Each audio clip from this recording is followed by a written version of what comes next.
I mean, we go back decades. I know it's crazy seeing you be so professional right now. No, dude, just wait. It's gonna just. It is the beginning of the end right here. We're just gonna slowly just lose deteriorate. it. All right. Dude, we've been playing Lost Americana on the show. Obviously, it has just been so cool to see the entire world really embrace this project for you, man. How does it feel to just have such a positive reaction?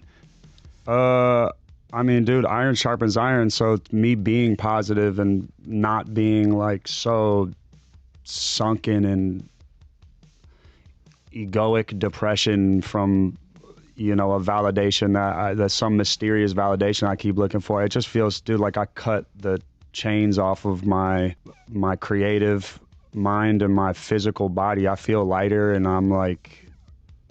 I'm just more connected with my fans and with my friends. I mean, you know, this is me and my best friends haven't made an album together in a couple of years. I mean, more than 5 years, 6 years or something like that. And so it's like we're back to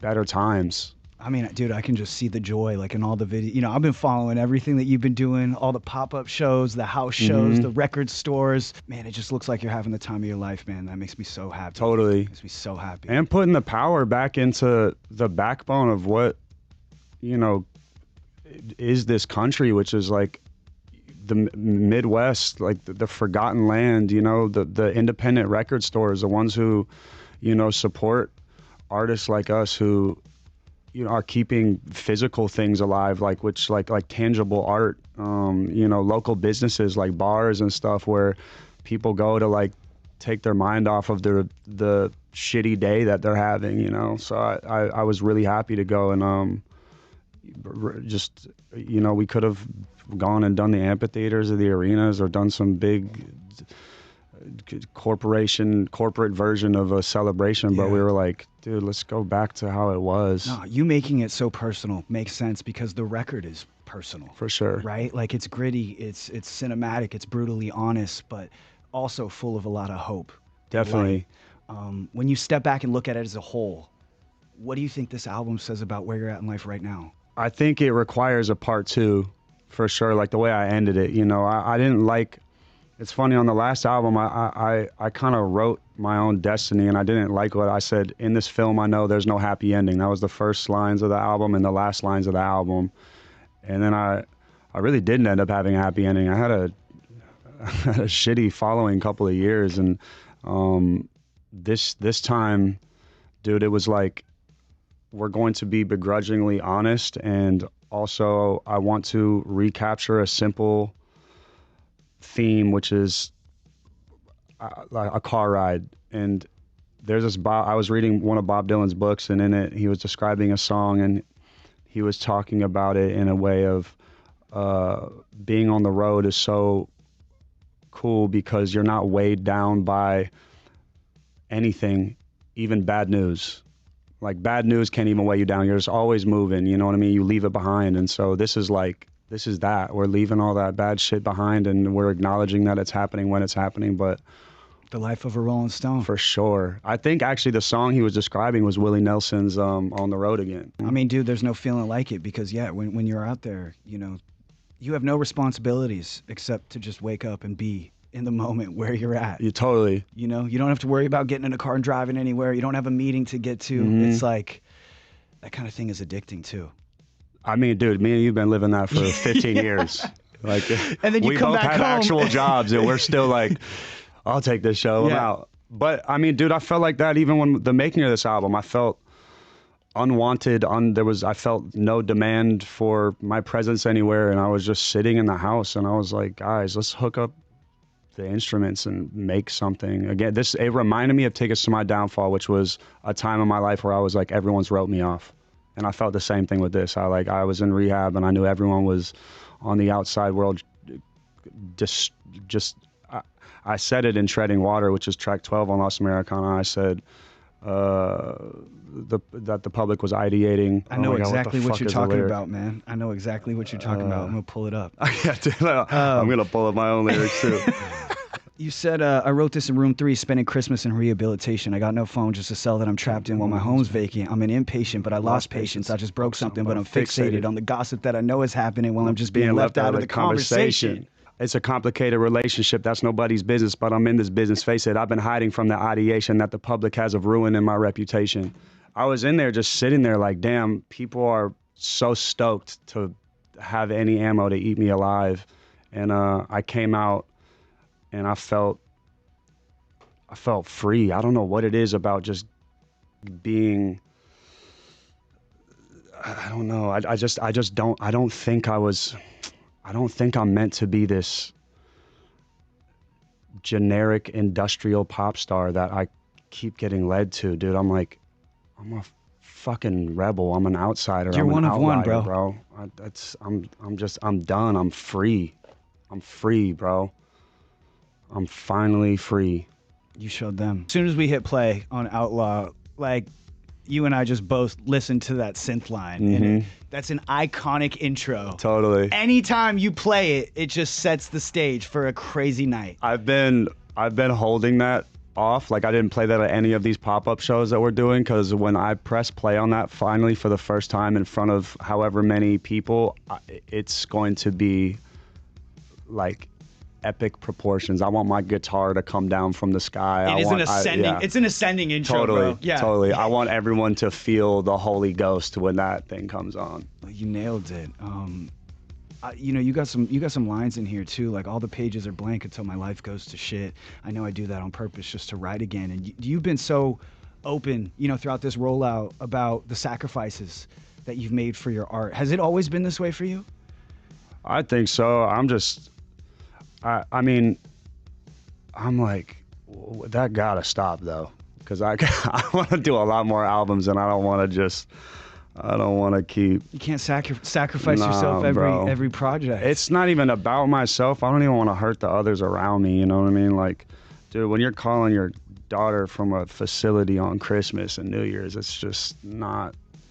It's a shameful moment. You know what I mean? And I mean, I can turn that like grain of sand into something, you know, prolific, like turn it into a diamond, I guess. But yeah, I mean, we gotta get out that Van Gogh mentality. You know what I mean? Yeah. I mean, I think the beautiful thing about you having an outlet, you know, that is music, is that you get to take your pain and turn it into purpose. And you get to connect with people all around the world on a whole different level. And if you weren't in this position, who knows how you would process that? Yeah, totally. You know, so something good came out of the bad. Yeah. At the end of the day, man. Yeah. And that's a beautiful thing. That was a bar. Take your pain, turn it into purpose. That's fire. I mean, something that really made, I feel like, everyone's day is when you put out Cliche and talk about like an entrance.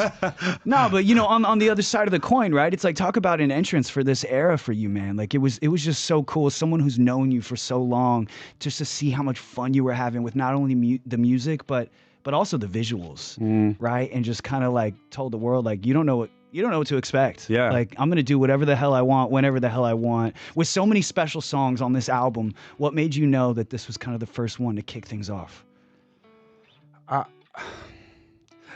Do you remember when we went to Warped Tour prom back in the day? Yeah. Like that version of MGK, I don't think anyone knows unless you're kicking it with me. And I can't, like, and I didn't do a great job of being the most authentic version of myself, which is like, dude, I'm a really goofy guy, you know? And so I kind of wanted to, and I was like, dude, life is kicking my ass. Like, the recession is real out here. I want to dance, and I want to make fun of myself. I want to put myself on display unapologetically, knowing that people are going to take it left or right. There's definitely no in between. So I also loved, you know, the writing is simple, but I loved what I was saying. And I don't know. I'm not really sure. I think I was also like, I've been saying this week, life's serious, but it ain't that serious. You know what I mean? Like, life is serious, but it ain't that serious. So music has always been our escape. Yeah. That's what we put on when life got heavy and Yeah. shit got real. And this one was like, let's smile, dude. Like, there's plenty of times we can cry about stuff, but this one was like, dude, like, I kind of saw me becoming an internet scapegoat for like negative comments or like someone to go to hate on, and I'm just kind of like, I don't. At this point, I'm like, I'll be your muse, dude. I don't care. I'm here to have fun, and I'm looking at. And I'm looking beyond my peers. I'm looking at the next generation of people who are viewing that music video the same way we looked at Blink-182 do all the small things where they're just dressing up like complete idiots and being like, it ain't that serious. It really isn't. No one's doing that, man. Yeah. Like, we're in an that. age of cool, bro. And I'm like, what is cool though? Cool is like being outlandish and like, it's why I like raw and raunchy comedy, because if I'm in the mood to laugh, I want to laugh. I want to laugh about everything that, is hard out here. So, I mean, cliche, I don't know. I was just like, who knows? I don't know. I guess the universe led me to that one. I don't know why, but I'm really happy that I put that one out because it started a real conversation. Yeah. Do you ever feel like you were born in the wrong time period? 1000%. For sure, dude. It's I don't know. I've also been alive for 13,000 years, so. Really? Yeah. About 13,526 is what I'm on right now. Vampire Diaries is starting to make a lot more sense to me. Yeah. Yeah, they uncovered me from a bunker, a tomb. Mm-hmm. An esophagus. What is it? Esophagus. Did you see I was looking for the word? That's why I was like, I was going to let him say it's sarcophagus. Sarcophagus.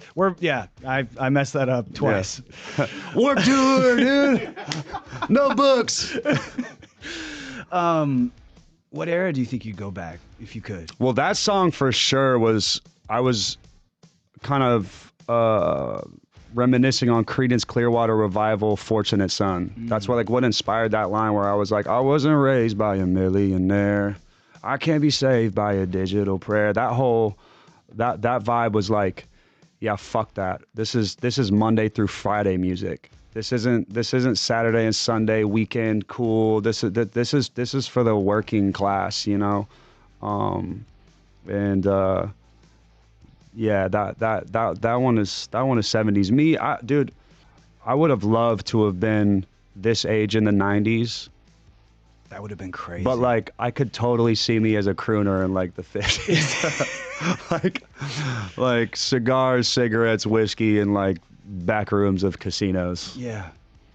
Yeah, I mean, you know what's crazy about our generation is we are really the only ones that got to experience pre and post internet. Yeah. Like we know what life felt like before being chronically online, and now we see how it is after. Yep. And we knew what it was like to use the shitty dial-up tone. And if your mom went to go make a phone call, no more internet. Yep. Having to, looking at pixelated porn. Yeah. No, dude. Analog porn. Paper. Just Paper. Pictures. Yeah. Pictures with your imagination of AIing movement. Oh, dude. You have a song on the record called Goddamn, and it starts off with you saying, that's a horrible idea. Yeah. On a hot mic. What the hell were you guys talking about? What was the horrible idea? Oh, I knew that Nick Long was going to say something funny. I don't know how, but I just felt, I don't know, whatever it was, I felt he was in this mood, and I said, why did I say? He said a horrible thing. Fuck. I said, dude, I don't know what damn, that's a great question, bro. I don't know, but I pressed record because I was like, I know he's going to say something like, almost like daddish. Yeah, a dad joke? Yeah, no, like a dad reaction, like, no, that's a... Don't do that! Yeah, and... Fuck, dude.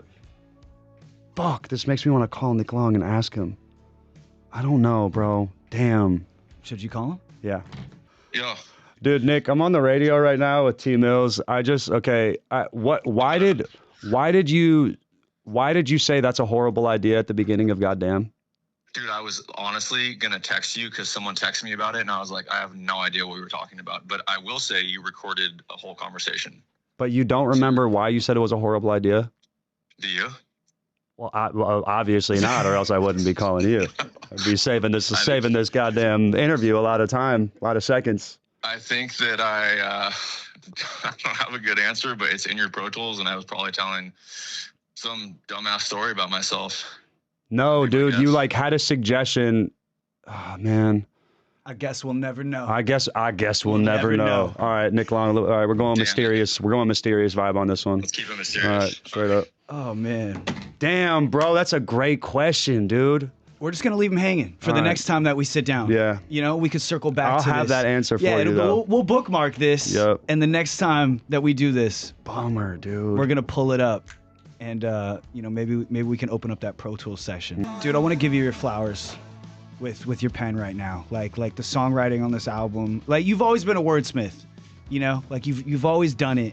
But you have a way of like taking metaphors and concepts and just nailing it with incredibly fine detail Thank you. and still making it feel so human and relatable. And I just want to know, like, where does the imagery and perspective of a vampire come from? That one came from me feeling like we didn't have a song that was connecting the last era with this one, and so I was like, man, we should dive back into our pop punk bag, even though this album is kind of like a plethora of every genre. But I was outside because I was like, we should make summer drinks today and just like have a really chill studio day. And we were at Travis's, and I went outside, and this lady walked by in the sweltering heat with an umbrella, and I was like, that's so interesting. Like, why is she? There's no rain. And she a then vampire? I was like, she's covering herself from the sun. Whoa. And then I was like, we should write a song about the perspective of a vampire who just wants to go outside, who can never go outside.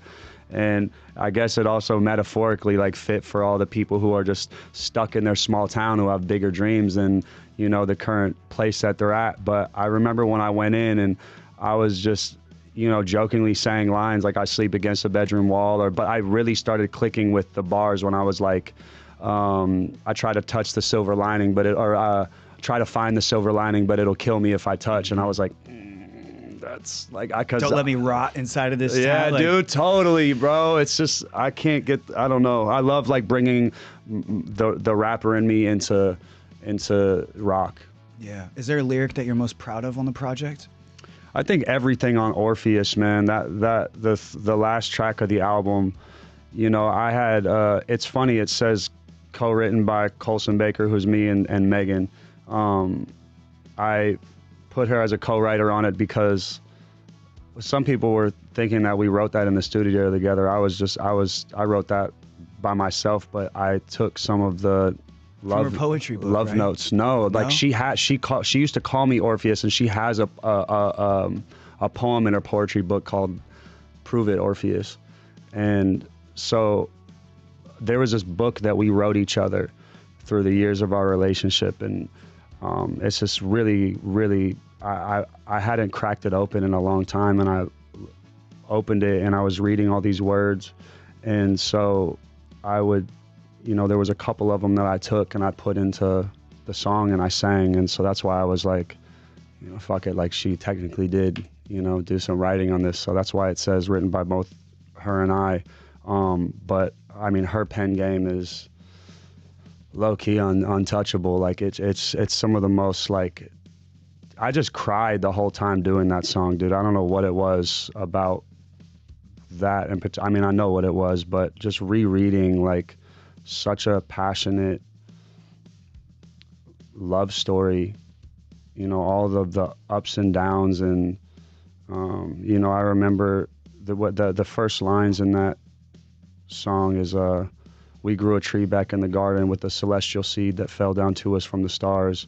The celestial seed line was particularly from a night when we were mourning the passing of a miscarriage, and we wrote a letter to our baby, and we burned it outside, and the wind took it, and it spiraled the ashes of the paper, and it like the paper was like the ashes were dancing in front of us, and we were, you know, we wept and we held each other, and we went inside and we did almost kind of like, we just kind of meditated in front of a fireplace. But dude, we opened our eyes and there was a seed inside the house in front of us. I put this on both my daughters, bro. There was a seed like as big as the lenses of those glasses in front of us, inside of a house. We weren't outside. There's no way the seed could have got there. And it was the most unexplainable miracle, because we looked up this seed. I forgot exactly what it is, but the symbolism behind it and the fact that it was from a tree that was not a Californian tree. And no, to this day, we can't explain it. I saved the seed, but that, you know, there's so much depth in the lines of that song. But I love, I'll cry 10,000 tears so I can swim. Came up for air, my world's froze over. Strands of your hair still on my shoulder. Gravity's pull is never stronger than my soul's cord attached to you. I'm lost, but my heart got the map to you. I think those are just really, my writing matured a lot more on this album, and I was able to paint a much more vivid picture of the unclouded, like the sober version of what my life was. Very sorry that was so long-winded. That's why you're here, man. I'm sorry. No, that's why you're here. And I think, you know, you go so deep on so many songs throughout the album. And, you know, a photo, like you need contrast throughout a project, right? Just like the art that we look at, you know, just like the album cover, man, there's different colors and shades and hues popping out at you. And, you know, to go from a song like Orpheus and then have a Miss Sunshine totally on the album, yeah, like it's so important. And I feel like this is just kind of the brighter side of Lost Americana in the best way. And if I was getting in a car with my friends, you touched on this earlier, and just getting in the car about to go on a long road trip, this is a song that I would press play on first. Hell yeah.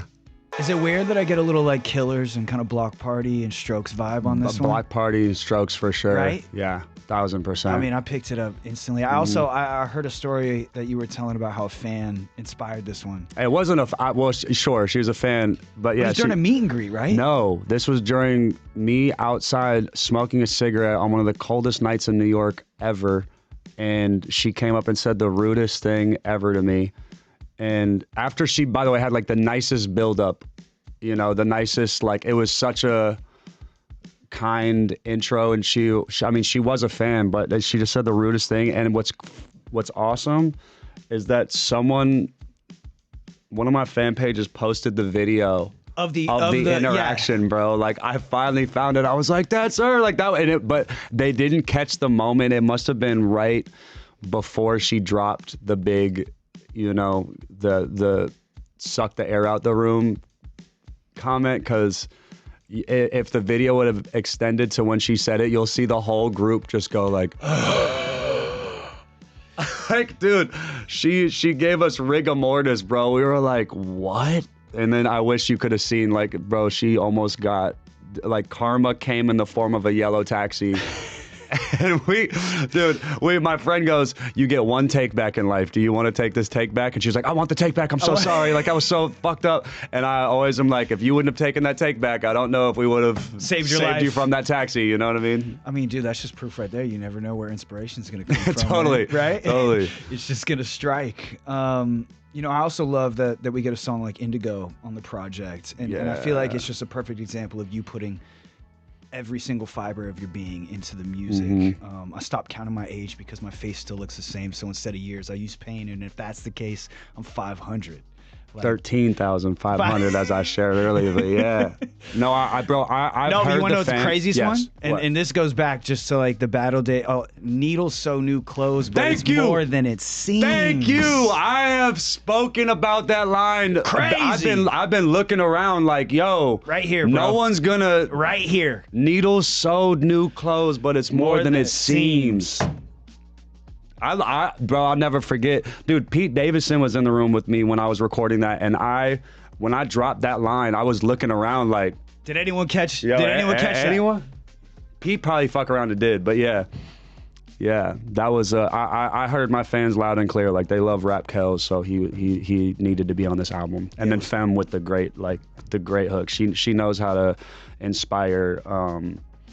She knows how to inspire me to go to a storytelling place. I don't know what it is about like her haunting high-pitched vocals, and like she made the song originally. This was this was the only one we didn't do from scratch because she was so adamant. We did a bunch of other ones actually, and she was so adamant about this one. She made after like a sound bath, and she made it like she made this kind of like as a frequency song, like that she was gonna give to you know how if you go on playlists and it just has frequency music, this was just a frequency beat, and then it built from there. But so do you know the frequency of like what it's supposed to evoke? Femme would know. I'm maybe I got to be 528 or something. This one feels like I don't know. It makes me feel really one with the earth. I don't know. 528. Grounded. You feel grounded. Totally. I love it, man. I mean, you and Femme are no strangers to working together. I absolutely love her. She's been with you through all of the eras. Yeah. And it's just really cool to see you two get together on Indigo. Dude, so I had Morgan and TJ from Emo Night and Grave Rave on the show yesterday, and we were talking about how you met Stephen Jenkins from Third Eye Blind at Emo Night. At Emo Night. Is this where the idea for Starman came from? I had the idea for a while, and Mod called me and was like, dude, like you were telling me that you wanted to, you know, sample this, like he's literally here at Emo Night. And so I told Morgan, I was like, please, like, don't let him leave. And so I got in my car and I pulled up and he was down there and I was like, hey man, like, you know, I wanted to sample this song. You're inevitably gonna get a letter from a label. I don't want that to be the first way you hear about it. Like I want you to meet me and, you know, feel my presence and my love for this band, because Third Eye Blind, I mean, dude, they are like top. The top. He is the top songwriter for me. Yeah, I mean, like top 3 ever of any. Like he just spoke everything I was feeling growing up. So and now, you know, I don't know. He's just it's truly a prolific poet and very like prophetic for the fucked up, forgotten ones, you know. And we had a great interaction, and we exchanged numbers, and then yeah, it took me like it was a long road to getting the sample. It took me a long time, and I didn't want to send him it.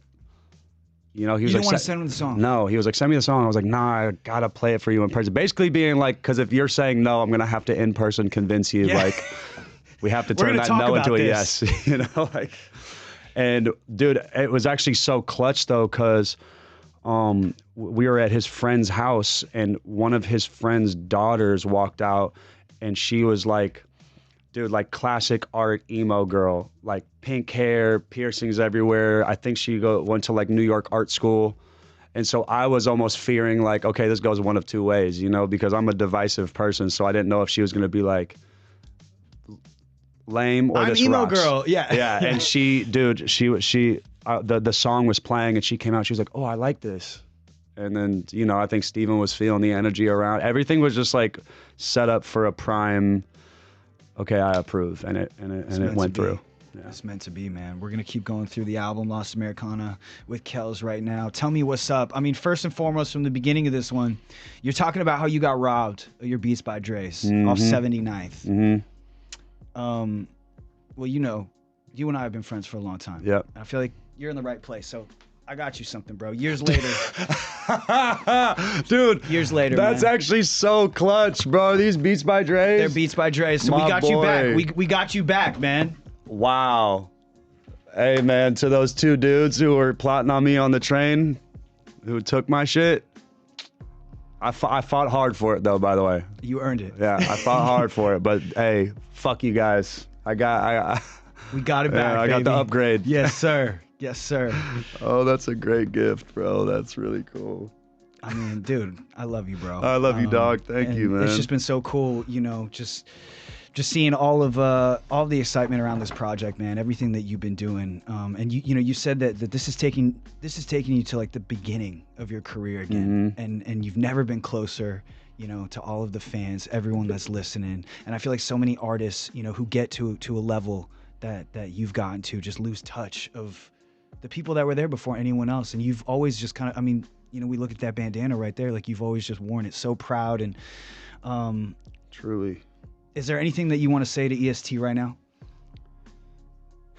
I mean, everyone stands together. Everyone's still together. Everyone stays together. That's the anthem. That's the motto, dude. You guys. I was pulling out of this Minneapolis pop-up yesterday, and I was looking at all these girls, all these couples, all these kids, all these parents. You know, parents too, who, by the way, maybe I knew when they were 20 years old, and now they're 35, and they're with their next generation of, you know, MGK fans who are, you know, 6, 7, 8, and everyone was just, it was just smiles and like felt like, I don't know, dude, I feel like a people's champ again, you know, and you know, even just getting to sit here and do an interview with my boy, you know, who I've known for 15 years, and us just be able to geek out being like, damn, Orlando, like, I'll see you at Warped Tour, let's go. It's just, dude, it's like this, it's just feels like we got a scene again, man. Like, Yeah. the scene is, everyone just wants to belong, you know, and like this where I belong, dude. Like I'm rocking with the one. I go where I'm celebrated, not tolerated. And this right here, they celebrate me, and they hold me down no matter what, and I always got their back no matter what. They're on the top of my mind whenever I step into a studio or whenever I leave my house. Like, I always want to make them proud, dude. It feels like extended family, brothers, sisters, aunts, uncles. And, you know, I saw an 80-year-old wearing an MGK shirt the other day. So grandmas and grandpas, you know, like, it's just, I don't know. We're all big one fucked up family. I love it, man. I love it. Well, you know, Maud actually played me the voice note and gave me the whole story Did he really? before the record came out. And bro, I was blown away. I mean, was there ever a thought that like maybe this is too personal, too close to home for you to put on the record? Nah, that's how I've always won, man. I feel like that's one advantage that I have with music. You know, a lot of people can do a lot of things, but I can wear my heart on my sleeve and better than anyone I know. So that one, like, you know, it felt like my duty to do that. I mean, how many broken homes? I mean, it's so funny. Like, the foundation of this fucking country at this point is broken homes. It sucks. Like, the rate of people staying together is much slower than, you know, than it ever was. So, I mean, you know, maybe there's some sort of learn by example of what not to do that I could give people with that one. Yeah, I you know, it's funny. I don't even know why I called it Treading Water. It's just, I don't know. It was just like on the brink of drowning, I guess. I feel like it's a perfect title, man. Yeah. It's my favorite song on Lost Americana. Thank you, bro.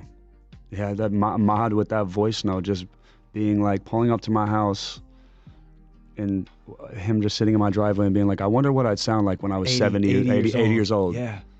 And him going, oh, what a life to live. And then I was just like, you know, I went over to his house because I was just going through this whole emotional shit, and I was, you know, smoking, crying, laughing, whatever, all these things that night. And I just went over to his house. I was like, I can't be alone with my thoughts. And then, you know, there's musicians in the room. It was him, No Love, and I'm trying to even remember what the fucking room was, but I was like, let's make music. And they were playing beats, and I was like, no. And then he played this voice note, and I was like, let's chop that up. And then we did. That's why it's even glitchy when you hear it, but it's perfect. Yeah, it's perfect. You couldn't beat it even if you tried. Mm-hmm. We tried. We had him re-record it on a microphone. I know.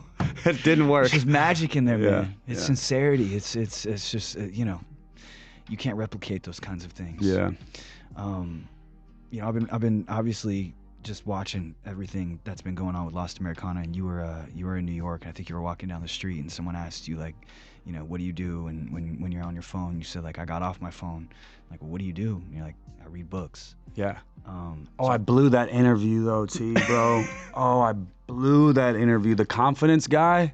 Yeah. Yeah, I sucked. It's cool though because I watch a lot of his videos. I thought Why it was did he amazing. have to find me, bro? Yeah. Dude, I sucked on that. And also it was like, sometimes you set those up. This one I was in the middle of a phone call. I was on with an astrologer and she was telling me good and bad. And this was all happening. That's why I was like, Yeah, you had your earbuds. yeah, I was you're like, like please, taking them hello. out. And he's like, dude, and everyone just ripping me in that fucking comments like, cool advice, bro. I was like, I'm sorry. I was on the fucking phone hearing about, I was hearing about fucking awful predictions. So I was not in the place, but yes, books. Well, I mean, books, man. And, look, I wouldn't be surprised if you haven't read this yet, but I got you something, a book that changed my life. And I wanted to give it to you. Oh my God, dude. Right here on Marcus the Aurelius. chest. Dude, I've never read this and I've wanted this Meditations. so bad, dude. Of course. It's dude, it's incredible. I'm obsessed with it, and I think we can all practice a little stoicism in our lives. And dude, I knew right away. I'm like, I got to get you this book, man. What's really telling about this too is that the book I suggested, the Lao Tzu book, the one that I have has gold leaf pages, and this also has the gold pages. It's like I have the shitty, just like paperback one. I wanted to get you the nice one, dude, bro. you snapped. Yeah, You snapped, dude. Wow, bro. Dude, this is my weakness is books, man. Thank you. And this is like, obviously, I've known about this book for a long time. This is really cool. I don't know how I was just waiting on T Mills to fucking come along in it's my yours life now, and man. bless me with it. It's yours now, man. No one else I'd rather give it to, brother. Kind of a loaded question, but when you think about your legacy, right, not just as an artist, but as a human, you, Colson, like, what do you hope people will say when they talk about you decades from now? Nothing. Nothing. I'm just a grain of sand amongst trillions of other energy particles floating around here. I'm just grateful to have been able to have some time here to get to know some really nice people and raise two little girls who are going to grow up, I mean, much better than I am and mean a lot more to people than I do. So I just, I feel like I hope people, maybe, if anything, I can just be a mirror to others to see in themselves what they should, which is confidence and acceptance that everything's not going to be perfect, and maybe I can be a good example of being able to stay afloat while there's still some things trying to hold you down and pull you down. And I don't know, man. I hope they say nothing.